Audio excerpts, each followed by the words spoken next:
Солиорол хийгээд ухаарал зохиолын 6 дугаар хэсэг. Ийм байх зуур гэнт хажуутлын сандал дээр суусан хідэн хүүгүүд чанга ярилцаж эхлэв. Мөгийн нэг сүрхийг чинь тэдний зүг харснаа үл туусан байдал гаргаж чад жаргаж буй нарыг ажиж эхлэв. Бүгд тамхи татхаагаад элдв хачин үгсийг хэрэглэн ярилцсан. 180-50 см өндөртөө цагаан царайтай махлах нэгэн залуу өчигдрийн тоглолт төрсний дараа мань нэг лүүн зэтэй танилцаад би минст тач ёо тэр мөх ямар гэж санана тэрч аваад үнсчмээр байсан тэр бүкс нь ондор гэж жигтэйхэн мань бараг шүлэнхэнцэнтэй бараг шүлсээ гоожулж өгсөн ороон орсон бухшгол түүнийг барьж аваа шун түшиж нөхөө аашчихмаар санагдсан. Дээр нь гараа суучихсан байхад зүгээр мань зүгээр ёстой хангалсаа гоошг такгуулн дөө нэр. Тэр өхнийг зүгээр найрч хагаад шаанаар намхан пагдар өвгөн нөгөө төрөө даажгнсан аystайгаар. Хөөш тэгж бухшиг авирлаж байгаа хамаатнаа шаачих ба хөгшөө гэж нөгөөтг нь. Болдоо манига тийм яахан алдсан дүүрцэн тэнэг гэж бодоод байгаа юм уу? Ман чин чамааг бодвол сурцтай шүү за доотгоо ажиллуулж үзээгүй банд минь гэхэд пагдгаар хариудна. Чам шиг доотгороо сэтгэж амьдрдаггүй болохоор мэдхгүй юм да. Им сүвтэй болгоныг шинжиж явдаг хормон донтон минь гэхэд хоёр хүүгүнийг замталцаад авахд нөгөө хоёр нь салв. Өндөр нь уурсан новш минь дарвалзаад байвал чамаг ч гэсэн шаачих шүү гэж хашгирахад наанан сууж байсан мөөгийн ахин нэг цочиж харсан боловч бийсэ тоглоомын газруудын тэр аваар эргэлдэж оройдо баарнуудаар хэсэж балга юм уучгаад хэрүүл маргаан өдөж зодон цогон хийдэг танхай залуучууд л шууган тарьж байгаа биз химэн бодож тэднийг нэг их хойшилгүй буцаад наран зүг харав. Шуугилдэж байсан залуусч гинт намгүм болов. Аачвал тэдэн дээр нэг охин ирж байгаа болов л та. Түүнийг харсан залуус маргалтгаа болж тайвшраад түнтэй мэдлээ. Өнөө. Намайг удаан хүлээсэн үү? Гисэр чимээгүй байсан хоёр хүүгүүний нэгийг үнсв. Найз залуунч түүнийг бас. Тэд бөөнөрөө замын цаатлан ресторан чиглээд. Мөгийн сууж байсан эсрэгтлийн сандал дээр сууж байсан хоёр хүн тэдний маргалтыг харж байсан ба хүүгүүдийн цаад өвөөгүй чанарыг таньсан учраас хоорондоо муусан хүүгүүд бүгдээрээ л юм шүү дээ.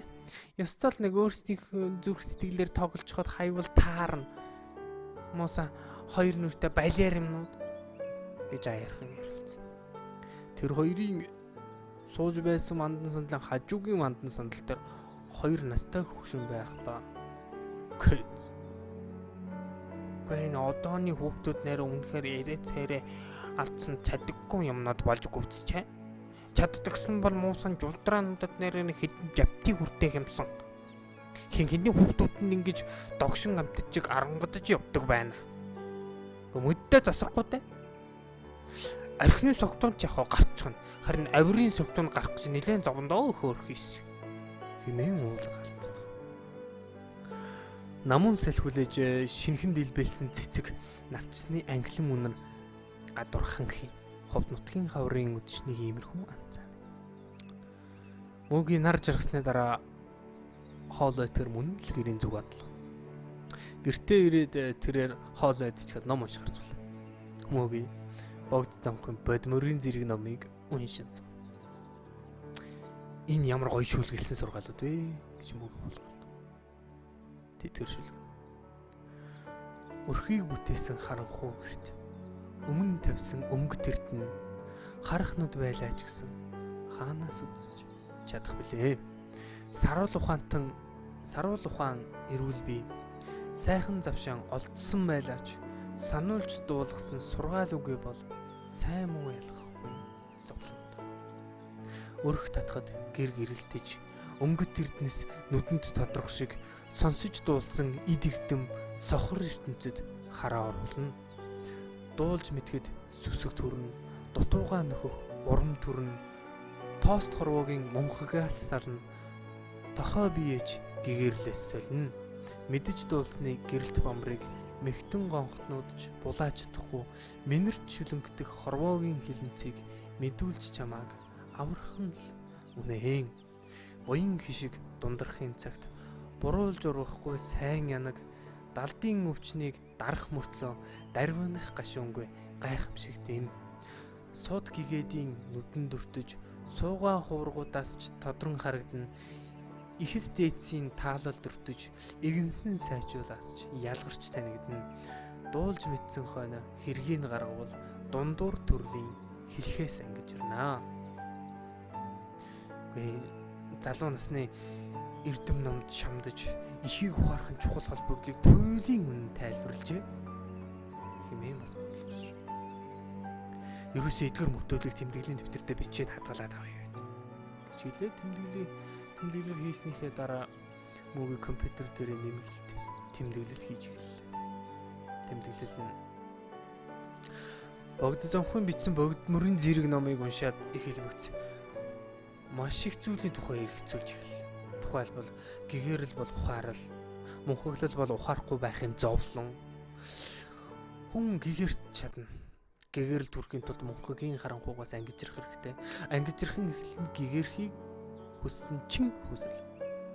Чин хүсэл байгаа цагт хүн ертөнцийн альва юм сүзэглийн мөн чанарыг таньж эхэлдэг. Тэгээд таньж авсан чанаруудын тухай бодож эхэлдэг. Бодсны эцэст ухаардаг. Ухаарсан учраас мөнхөглөлийн харанхуугаас ангижирч эхэлдэг. Мөнхөглөлийн харанхуугаас ангижирч эхэлж байна гэдэг бол гэгэрч эхэлж байна гэсэн үг. Мөн ийм гэгэрч эхэлж буй хүмүүсийг 3 өөр төвшөнд ангилан үздэг. Эдгээр нь эхлэн гэгэрэгч, улам гэгэрэгч, төгс гэгэрэгч юм. Энэ насны амжиргаа хөөцөлдөггүй. Дараа төрөлдөө төгс сайн төрөл олохын төлөө бүхнээ зориулан хамаг үйл ажиллаа түнд чиглүүлдэг нэгнийг эхлэн гэгэрэгч гэдэг. Оршихуун бүх орчлоос залхан энэ хүлээснээс ангижран зөвхөн өөрийн зорилгыг биелүүлэхээр тэмүүлж буй хүнийг улам гэгэрэгч гэдэг. Агуу инрэлдээ хөтлөгдөн бусдын төлөө зүтгэж амтэн хүнийг зовлонгоос салгахын тулд төгс гэгэрэлд хүрэхээр зүтгэж тэмүүлээд гэгэрсэн хүнийг төгс гэгэрэгч гэдэг байна. Яагаад ч юм энэ хэсгийг унших үед оюун санаанд минь гэгэрлийн эдгээр бүхий мөн чанар нийгмийн ухаантай үл ойлгох төсөжмөр холбогдож байна. Буддын шашны сургаалд нийтдээ 6 төрөл байдаг. Бурхны төрөл, асуурын төрөл, хүний төрөл, амьтны төрөл, бэрдийн төрөл, тамийн төрөл гэж байдаг. Эдгээрийг нийгмийн дагавартай зөвөрлөвл тамийн төрөл нь зовлонд нэрвэгдсэн ядуучуулын амьдрал. Бэрдийн төрөл нь өөрийн хийсэн зүйлгүй мөртлөө бусдын хөрөнгө, хоолыг идэн амьдрагч, шимэгч зуугуулчдын амьдрал. Амьтны төрөл өөрсдөө хөдөлмөрлөж байгаа бүхнээ бүтээдэгч, ухамсар дорой тэтгэр хүмүүсийн амьдрал. Хүний амьдрал.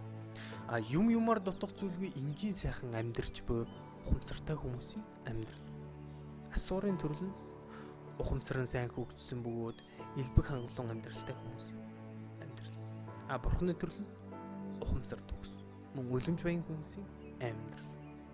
Дээрх адилтгалаас цааш үргэлжлүүлэн сэтгэвэл сайн төрлийг олохын төлөө бүхнээ зориулан хамаг үйл ажиллаа хийн бүх хүнийг эхлэн гэгэрэгч буюу амьдралаа өөрчлөн эхлэгч гэж сэтгэж болох юм.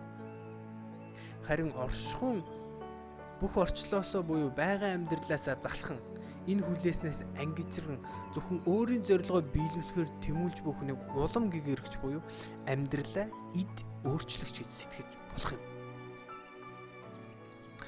Агуу инрэлдээ хөтлөгдөн бусдын төлөө зүтгэж амьтан бүхнийг зовлонгоос салгахын тулд төгс гэгэрэлд хүрэхээр тэмүүлээд гэгэрсэн хүнийг бурхан буюу төгс гэгэрэгч буюу өөрийн амьдралаа өөрчилсөн бусдын амьдралыг өөрчлөгч гэж сэтгэж болох юм байна. Ингээд сэтгэхэр хүмүүсийн хувьд амьдралаа аз жаргалтай болгох буюу гэгэрх нь нэнж чухал байгааг нь харагдаж байна. Мөн тухайн хүн төгс гэгэрэгч байж чадвас доод төрөлтнүүдийг гэгэрүүлэх замаар төгс гэгэрэгч болгож амьдралыг нь аз жаргалтай болгож болох юм гэсэн.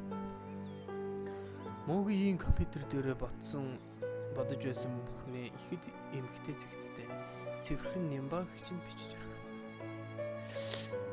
Тэгээд их юм уншиж ядарсан учир унтахаар хэвтлээ. Нойр нь хүрэхгүй байсан тул тэр зурагтаа хасаагаад дуртай зурлаа үзэж эхэлсэн.